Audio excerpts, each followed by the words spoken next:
Oh, this is an awesome day. You know, we had set up these 8 permanent plots to monitor what was going on up here after these series of wildfires. First in 1996, then the 2008 fire.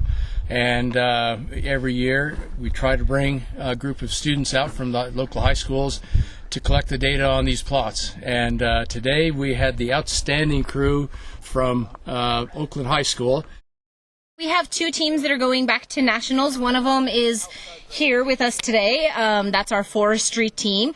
They won in the spring for the state of Oregon, and so they will be representing Oregon back there in Indianapolis.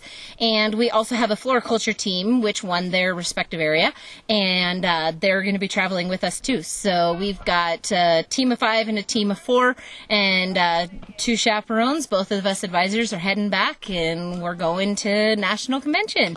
Just the opportunity to interact and mesh with the silviculturalists and the foresters and all the people in our industry, that's the biggest takeaway. I mean, they've been learning a lot. They've, at school, they've been going out on field trips and whatnot in the local forested areas and whatnot.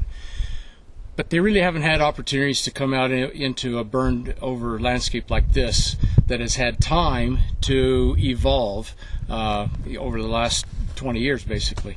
I just think that this is invaluable information for these kids. And I think it was especially impactful this year driving out and driving through the Archie Creek. And you see, you know, a 2-year effect on that.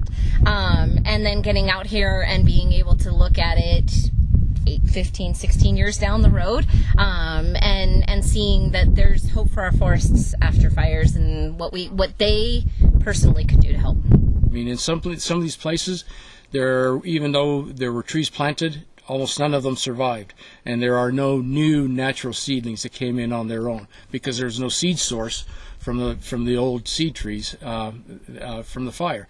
In other areas, like the one we just finished, this plot, you couldn't hardly walk through the trees because there were so many natural seedlings in addition to the ones that were planted.